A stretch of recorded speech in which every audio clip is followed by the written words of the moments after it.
Okay guys, welcome back. If you're just tuning in, we are about to head into the second game between NetWars and White Clan, and joining me just below is Rapid.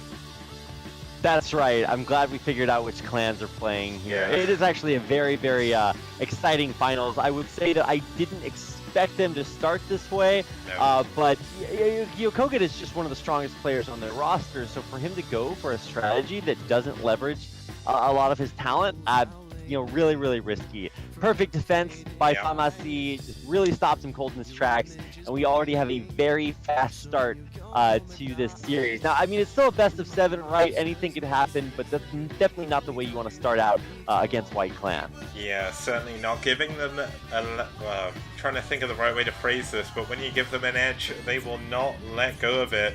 And could they ride this all the way to a very quick sweep like they did against IRK?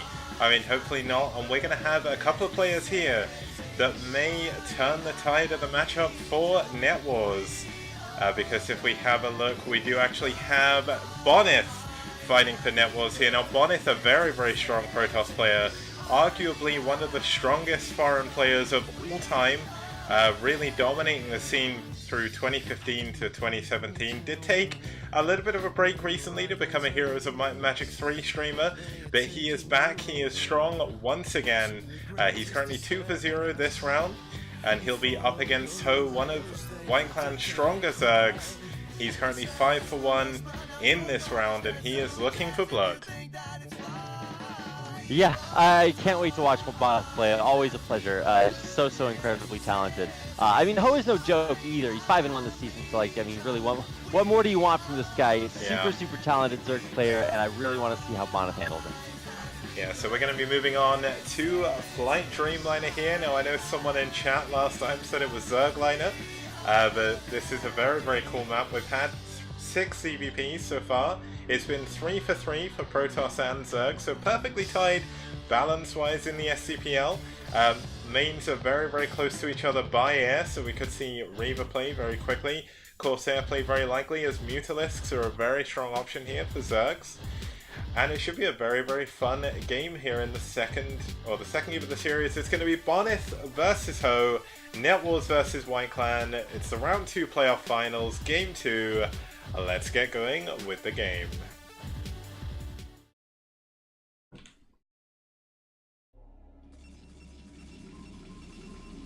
And speaking of which, over here in the 3 o'clock position is our dark blue Protoss fighting for NetWars, hoping to bring a game onto the table for them. It's Bonyth. That's right, and his opponent playing for the legendary Korean clan White in the bottom of the map. This is Ho. I mean, we've seen a lot of CVPs on this map so far. We've seen some very quick ones. There's been a few Ling all-ins, a few Zergs even dying to just Zealots. So hopefully this will be one of the cooler ones. We actually had a very, very fun CVP on this that I actually need to highlight. I can't remember who it was between. I need to go and double check. But there was a lot of cool storms. There's a lot of open area for the Zerg and Protoss to really sort of battle with each other later on in the game. But just judging by Bonyth's playstyle, I think we're likely going to see Corsair Reaver here. I'd say that Bonyth does look strongest when he does go for Corsair Reaver. Obviously, there's I've seen him do like really strong like +1 speed lot timings, like that reach style that was pretty popular a while ago. But I would say that is much less common. He could even go for one base Corsair Reaver, or not even Corsair Reaver, but just like Reaver play. I've seen him do that. But that is a little bit on the more focused, aggressive side. So I would say that maybe somewhat more protracted strategies are more likely, but don't know what to expect. I mean, obviously going to go ahead and get a feel for it with this early probe coming out, and should see that indeed there is an earlier pool and no expansion up. Yeah, so 9 pool coming in for Ho. Bonyth's doing a little bit of an interesting move himself as well. He's not opting to try and wall with his, or in front of his natural nexus. He's actually going to go for a 1 base, well, at least a gateway in his main here. This does make it a lot harder to expand, but it does give you the option of pulling back to your ramp without losing sort of all of your buildings, which are a pretty important thing. He knows Ho's a strong ZVPer. We've seen a few ZVPs from him so far. I think he was actually one of the people who played ZVP on this map as well. So Ho with a little bit of experience. Bonyth only just recently coming back to play for NetWars. It's been a bit of a while for him. But Bonyth is certainly going to just try to be as annoying as possible with this probe. He does know that the hatchery is going to be a little bit late, so he should be able to assume there is a pull, which there is. Yeah, not really a whole lot of mystery there. And the natural hatchery coming down is... everything is pretty much looking exactly like you would expect it. Nothing has gone awry by any means. I actually thought Bonyth was about to gas steal there, but he didn't get it down. So, yeah. A little bit unlucky there. Go for the manor pile. Oh, wait, you can't do that against Dirk. Wow, so strong. Yeah, so OP, man. Creep. Who designed this? This is... Exactly. Yeah, it's not even fair. I mean, for every other race, you know, the ground is the ground, right? But no, not good enough for the Zerg player. Can't build on that. Yeah, no, that ground's icky, man. We want to spread all our biological mass all over the floor, and then we're going to build our buildings on that. I mean, that is my life goal. That's actually my my thesis statement for my life. I have it tattooed on my body. It's above my doorway. It says, you know, spread your biological mass on the ground. Wow, my spoonerisms were kicking in there. Either way, here comes the first Zealot. We'll see what it can get done. Probably not a lot. Well, Bonyth is known for his Zealot micro. He's done a very good job with this probe so far. Gets 3 Zerglings, gonna be 4, possibly even 5 here. Now, there is a single probe in, in Bonyth's main. I think it was taken down by this Dragoon, but it did scout that there was a very quick robo. Now, that was actually really nice drone micro there to deal with the Zealot. Yeah, and that's why you bring a drone or a probe with a Zealot, is so that it, you know, gets more even hits, fewer hits. So, only 2 from the Zealot needed to take out a worker, or in this case, Zerglings as well. So still a super good trade there for Bonyth, and he, you know, while he doesn't have anything left in the Zerg's base to kind of scout out what's coming his way, maybe he can kind of surmise that most likely mutas are very popular on Flight-Dreamliner.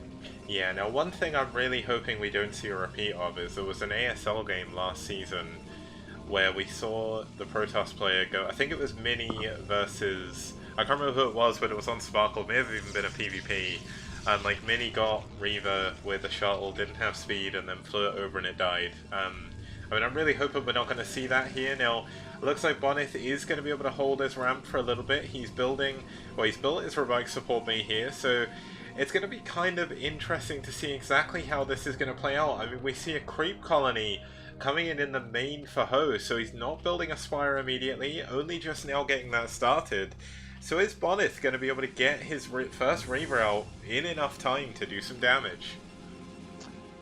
Yeah, I was worried about, you know, what this creep colony exactly was for, and I think it's scouting, or it's thinking, hey, wait a second, what if there are Corsairs coming my way? But, you know, unfortunately for him, it is not a Corsair. It is just straight up gateway units in a shuttle, and on the other end, there's 2 Zealots on a ramp. Like, that's just going to take quite a bit to bust through. Like, eventually he will take the Zealots down here. Second one about to fall, but the probes pulled just perfectly in time. So maybe he'll lose a couple of probes here, but he should be able to hold the ramp pretty well.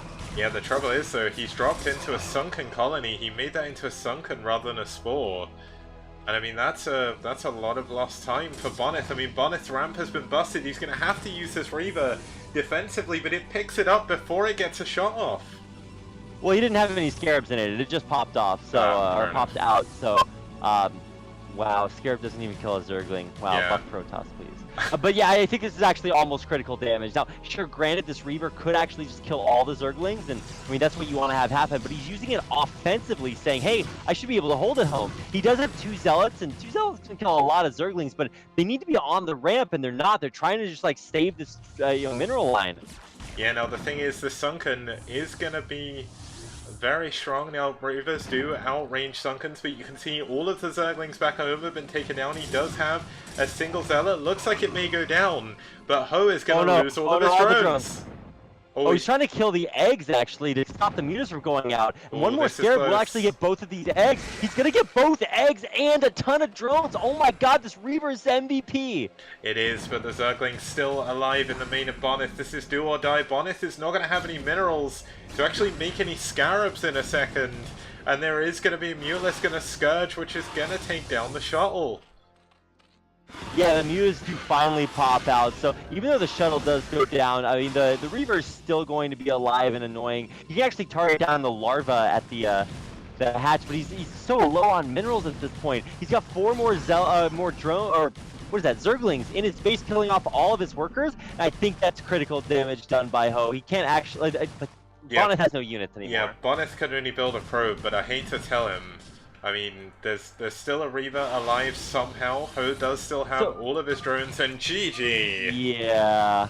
The Muta would have been able to hold back at home. The drones had actually been saved and run away. So in the end, that was very dangerously close. Really balanced on, I guess, kind of a knife's edge. But I think better decision making by Ho. His mutas were coming out. Bonyth did the utmost, right? Yeah. He really tried his heart out to focus down the egg, stop the mutas from coming out. But it was kind of destined for failure. I would have loved to see him kind of stay back at home, use the Reaver for defense, and then build something like either Corsairs to counter the mutas, or maybe throw up, well, not a cannon, I guess, but more Dragoons and try to hold on that way. Obviously it's not a great situation, but I didn't know exactly what to expect, and it was a very close game in the end. Yeah, I mean, if I was thinking about that logically, I think the only thing that Bonyth could have done a bit differently is if he'd have kept his Reaver back at home, killed all the Lings, he may have been in a slightly different situation. It was obviously a very split-second decision to make, because his build did rely on him doing early damage. He knew there was a Spire coming, and if there's a Spire coming, you need to get in there before the Mutas and Spores Scourge hatch. So a little bit unfortunate for Bonyth, but that's going to take us into a quick break just before we head into our third game of the finals. So we will see you guys very soon.